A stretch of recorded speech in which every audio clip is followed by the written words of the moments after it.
Located just off the coast of Cairns, Australia, a small sandbar island rests. Welcome to Green Island. This island is a national park and is under international protection by UNESCO because of its position in the Great Barrier Reef Heritage Area. The island's location provides it with a rich and diverse ecosystem. In total, there are over 9,000 unique species, both on land and sea.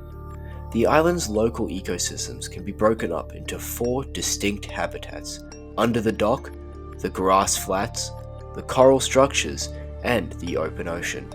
This video will detail some of the unique life that lives on the reef and what you can do to help them. The yellow-tailed fusilier is the most standard-looking fish on the reef. They like to travel in schools and are easily identifiable by the yellow stripe on its tail. They are most commonly found in the grass flats around the island, but can be seen by the coral structures. They feed on algae and plankton, and they grow to an average size of 25 centimeters. These fish pose no danger to humans because of their timid nature, and they act as the island's bottom of the food chain, keeping a balanced climate. The sea anemone is a soft coral-like plant that makes its home on the sides of hard rocks and coral. Its striking colors and soft appearance make it look safe, but when most organisms come into contact with it, it stings them with a neurotoxic solution designed to stun prey. Although it won't paralyze a human, the sting will cause discomfort, and I advise not touching them. They consume small fish that get stunned by their tentacles, and they defend certain biopartners from the dangers of bigger predators. One such partner is the clown anemone fish, aka Nemo, a small orange fish adorned with white stripes that lives amongst the toxic tentacles. The clownfish has a special adaptation that allows it to produce a coat of mucus that protects it from the anemone sting, therefore allowing them to use the anemone as their home. The clownfish grows to about 8 centimeters and is most commonly found around their home anemone in the coral structures. The parrotfish is a large herbivorous fish that lurks around the bigger coral structures. It's easily identifiable by their big beaks and the striking greens and blues along its back, with some members even being pink. Parrotfish use their beaks to eat chunks of the coral, and they turn the carbon waste into the white sands found all over the island. They grow to roughly 40 centimeters in length, and they pose no danger to humans.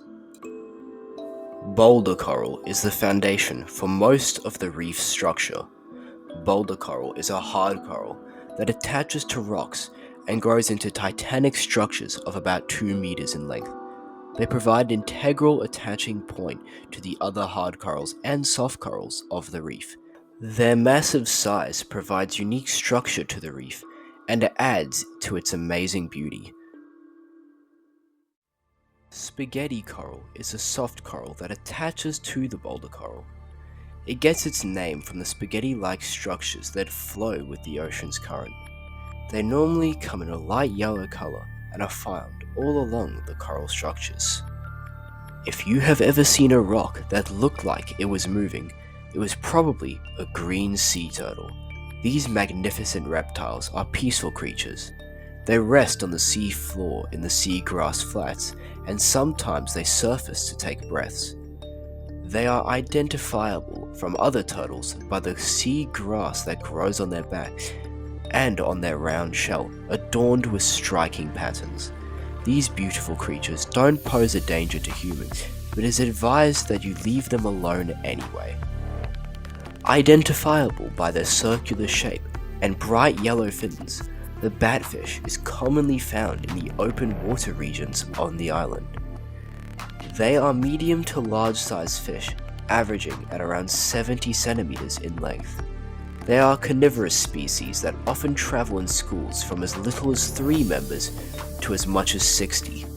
But the batfish poses no threat to humans, allowing us to admire them for their stunning beauty. Table or plate coral is a big, often yellow coral that rests on top of larger and stronger materials. Table coral adds a nice texture to the rocks of the coral structures, while providing shelter to small fish and food for the creatures that can eat it. Small and mighty, the cleaner wrasse is a tiny fish with a bright blue stripe along its back. The cleaner wrasse is often found in the coral structures around other small fish. The cleaner wrasse gets its unique name from the service it provides the reef. Larger creatures swim up to the coral structures and open their mouths. The cleaner wrasse then swims inside and cleans out the creature's mouth from dirt and parasites. They get to feed and the larger creatures get to be cleaned. Due to this service, the cleaner wrasse has no natural predators because of its usefulness to them. Often spotted roaming the grass flats and open waters, the needlefish is a small, long tubular fish that resembles a clear plastic straw. These small fish can grow to large sizes, but those specimens rarely come back to the shallows. Needlefish don't pose a threat to humans, but they are deadly predators to the smaller fish that stray too far into its territory. The angelfish is a multicolored, medium-sized angelfish. It is extremely easy to identify by the blue stripes that run across its body, its bright yellow fins, and its deep blue underbelly. These fish are extremely passive and will even swim alongside humans. Their bright colors provide a beautiful shine with the coral structures that they are often found by, and they grow to an average of 30 centimeters. Striped like a zebra, the Sarga major is a small fish that travels in large schools. Its bright yellow top cuts through the blue of the sea, as their large schools travel like rays of sunlight. These fish are found commonly by the coral structures and sometimes in the open waters. They pose no threat to humans, and they sit comfortably near the bottom of the food chain. Large and curious, the clown triggerfish roams the coral structures and the seagrass flats. They are noticeable by the abundance of bright white dots on their underbelly and the yellow leopard print on their backs. These fish are a mix between a curious fish that'll swim up to any cameras, or a territorial fish that could bite. As long as the fish is undisturbed, it will remain peaceful and inquisitive. When disturbed, it raises its trigger to show its change in mood. The red snapper is a large predatory fish that hunts in the open waters. As the name suggests, this fish is predominantly red, and is often seen traveling with other predatory fish. It doesn't pose a threat to humans, but it is one of the most commercially fished species in Australia, growing to an average of 60 centimeters. The forceps fish is a small, golden yellow fish with a long snout. It roams around the larger coral structures, eating the algae off the coral. It's very small, but it helps to clean the coral of invasive algae, also using the coral as protection from larger fish. This fish grows to an average size of 10 centimeters and can be found with schools of other smaller fish. Although not one species, the Great Barrier Reef is home for many different fish nurseries. These nurseries are home to hundreds of different creatures, from baby Sarga majors to parrotfish. All these fish use the large coral structures for protection as they mature. The windy branches of coral make it difficult for most predators to reach the small fish, making the nurseries densely populated to accommodate all the fish. The main foundation for the nursery structure is the branch or staghorn coral. This coral grows, as suggested by the name, into windy and interconnected structures, perfect for small creatures to shelter in. This coral can live for hundreds of years, and the same structure can provide a safe home for generations of newly hatched fish. Often overlooked members of the reef, the sea cucumbers provide a great service to the reef's health. The sea cucumbers eat and filter any dirt or waste they swim across, acting as the sea floor's cleanup crew. Without sea cucumbers, the water would be cloudier and fishes would gain more infections due to the declining water quality. Another integral member to the ocean's cleanup crew is the giant clam.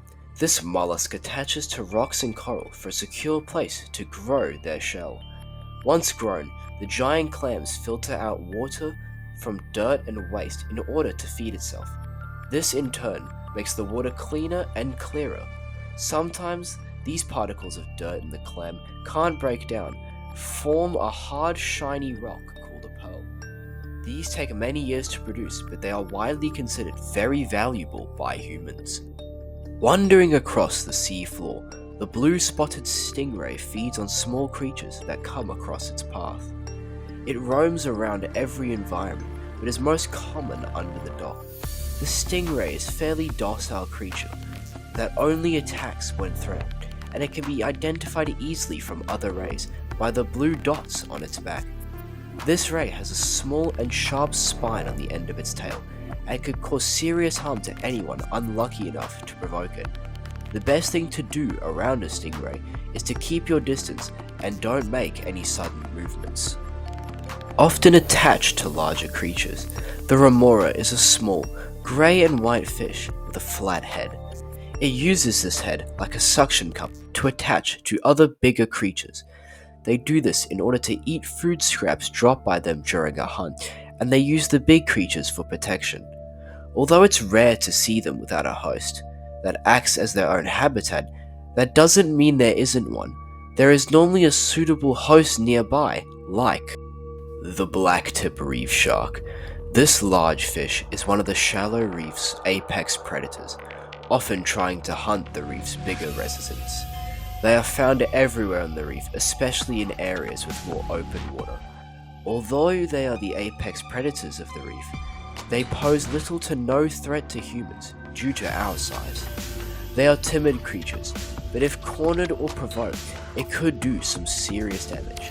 Fortunately, there is an extremely low number of attacks by blacktip, but that is no excuse to test that. The giant trevally is a medium to large and entirely grey fish. It grows to about 1.2 meters in length, and it roams in the open waters and travels in large schools of over 50. They hunt smaller fish and pose no real risk to humans, although their size and numbers might frighten someone that isn't paying much attention. The barracuda is slim, super quick, and one of the most effective predators on the reef. Their massive amount of razor-sharp teeth allow them to take down large prey, although that is not their preferred option. They prey mostly on smaller fish, both on the reef and in open water. They will venture within close proximity to humans, and if provoked, can do major damage. They can grow up to 1.5 meters in length and are a formidable fight for fishermen and spear fishermen alike. Lurking in the deeper regions of the reef, the elusive bobbit worm preys on small fish with its neurotoxic venom. The bobbit burrows underground and waits for a small fish to swim above it. Then it strikes, pulling them under the sand. They grow to about 1.2 meters in length. They live on the sea floor, but at depths of roughly 20 meters, making them extremely rare to see, but not impossible. They pose little threat to humans, but if bitten, there is a potential for some nerve damage. The reef around Green Island is extremely diverse. Its different habitats provide homes for all its creatures, from the reptiles to the sharks. But there is an issue. People that come to visit this beautiful reef don't always pay respects to the ecosystem. Some people litter, allowing for their trash to end up on the reef, potentially killing the animals or just making the experience of swimming there terrible.